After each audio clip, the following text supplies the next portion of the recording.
ہم ساری زندگی بھی حضور کے نام پہ گزار دیں، حق کے شکر ادا نہ ہو، اس لیے کہ حضور کے اتنے احسانات ہیں، ہمیں جینے کا شعور ہی حضور نے دیا ہے۔ انسانیت کی تذلیل کی کہانیاں آپ پڑھتے ہیں تاریخ میں، اور کس طرح انسان دنیا کی منڈی میں بک رہا تھا، اور غلام کی حیثیت یہ تھی کہ وہ آقا کا جوتا بھی اگر دھوپ سے اٹھا کے چھاؤں میں رکھ دیتا تو آقا اس پہ بھی کوڑے مارتا کہ تو نے مجھے پوچھا کیوں نہیں۔ وہ کہتا جناب خراب ہو رہا تھا اس لیے میں نے چھاؤں میں رکھا ہے۔ تو آقا کہتا تیرے میں یہ سمجھ کہاں سے ہوئی، تو خود سر ہو گیا، تیری خوئے غلامی بدل گئی ہے، تو جو ہے وہ متکبر ہو گیا، سرکش ہو گیا، اس لیے اسے سرے بازار کوڑے مارتا۔ یہ تھی غلام کی حیثیت۔ لیکن میرے حضور آئے اور معراج پہ گئے، واپس پلٹے اور کہا بلال تو کون سا نیک عمل کرتا ہے، میں نے جنت میں تیرے قدموں کی آہٹ کو سنا ہے۔ کیا خیال ہے اس ایک جملے نے دور غلامی کی ساری تھکن اتار نہیں دی ہوگی، اور غلام بلال فرش اٹھ کے فراز عرش پہ نہیں پہنچ گیا ہوگا۔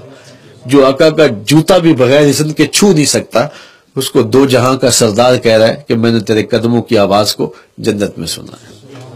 جب حضور تشریف لائے تو آقا کریم کی جلوہ گری سے ہی سویبہ لونڈی نے جا کے کہا کہ تیرے مرحوم بھائی کے گھر میں بیٹا پیدا ہوا ہے، یہ ابو لہب کو کہا، تو اس نے انگلی کے اشارے سے کہا کہ جا تو آزاد ہے۔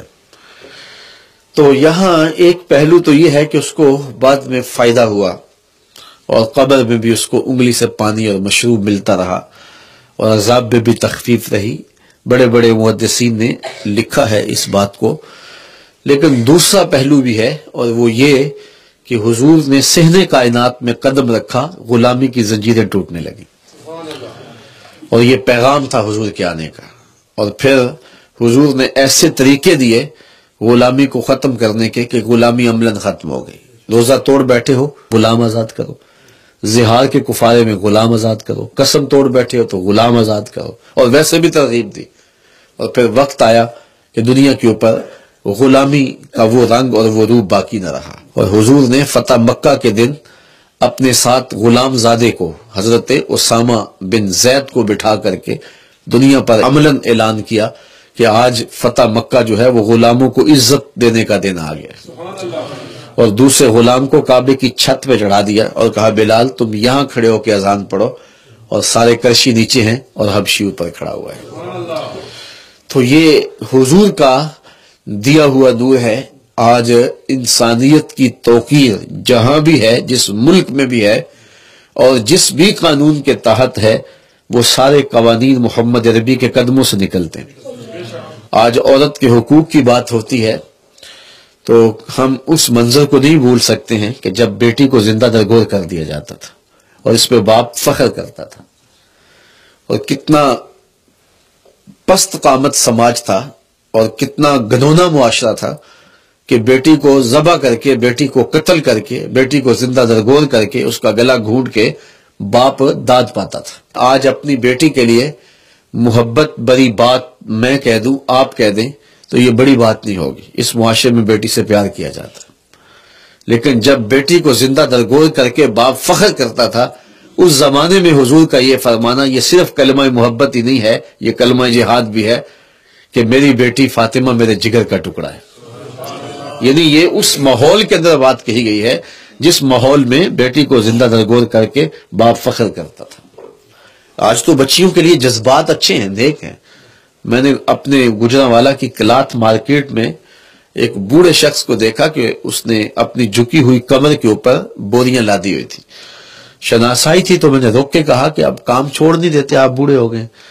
تو وہ کہنے لگا، آنکھوں میں نمی آ گئی، اور کہنے لگا کہ جناب میری ابھی ایک بیٹی رہتی ہے جس کی میں نے ابھی شادی کرنی۔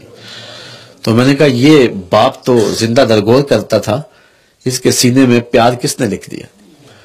یہ بھائی تو قتل کرتا تھا، یہ اوور ٹائم لگا رہا فیکٹری میں کہ میں نے بہن کے ہاتھ پیلے کرنے ہیں، اس کے سینے میں پیار کس نے لکھ دیا؟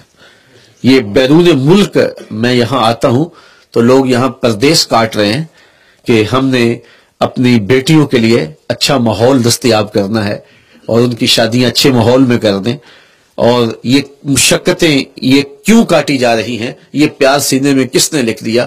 جواب ایک ہی ملے گا، میلاد والے محمد صلی اللہ علیہ وسلم۔ تو بیٹیوں کی تو توقیر ہی نہیں تھی۔ ہمارے پاس لوگ آتے ہیں دعا کے لیے کہ جناب مشکل ہے، معاشی بحران ہے، دعا کر دیجئے، کاروبار نہیں ہے، دعا کر دیجئے، بیماریاں ہیں اور بہت سارے مسائل۔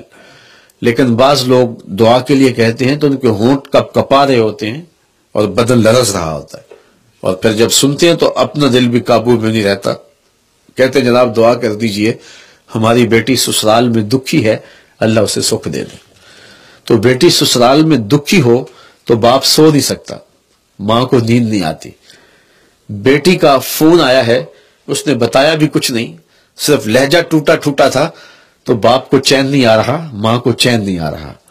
میں کہتا ہوں کہ یہ باپ تو زندہ درگور کر کے آرام سے سو جاتا تھا، یہ ماں تو بیٹی کو زندہ درگور کرنے کے بعد چین کی نیند سو جاتی تھی، اور آج بیٹی کا لہجہ تھوڑا سا شکستہ ہے تو اس کو رات نیند نہیں آ رہی، باپ کو رات چین نہیں آ رہا، اور کپ کپا رہے ہیں لفظ اس کے، اور کہہ رہا جناب دعا کر دیجئے اللہ سے سسرال میں سکھ دے دے۔ اس کو کوئی وہاں دکھ محسوس ہو رہا ہے، میرا دل بے چین ہے۔ تو بیٹی کے لیے پیار کے یہ جذبات سینوں کے اندر کس نے رکھ دیے؟ یہ آمنہ کے لال محمد عربی صلی اللہ علیہ وسلم نے رکھے نا۔ تو پھر اس بیٹی کو اگر کوئی کہے کہ تو حضور کا میلاد نہ منا، میرے پاس دیکھ کتنے بڑے دلائل موجود ہیں، تو وہ کہے گی منہ دوسری جانب کر، مجھے تو ساری عزتیں حضور نے دی ہیں، مجھے تو شناخت ہی حضور نے دی ہے، مجھے تو پہچان ہی حضور نے دی ہے، مجھے تو وقار ہی حضور نے دیا، مجھے تو زمانے میں کوئی قبول کرنے کے لیے تیار نہیں تھا۔ باپ کہتا تھا اپنی بیوی کو، کہتا کہ اس سے تو سانپ کو جنم دے لیا ہوتا تو اچھا تھا، لیکن مصطفیٰ کریم علیہ السلام نے آ کے بیٹی کے وقار کو بحال کیا۔ بلکہ سیدہ جب آتی تھی، سیدہ فاطمہ زہرا، حدیث میں آتا فاجلسھا فی مجلسہ، حضور اپنی جگہ کے اوپر ان کو بٹھاتے اور اٹھ کر اپنی بیٹی کا استقبال کرتے، تاکہ دنیا کو پتہ چلے کہ بیٹی کس مقام پر ہے اور کس وقار کی مسند پر ہے۔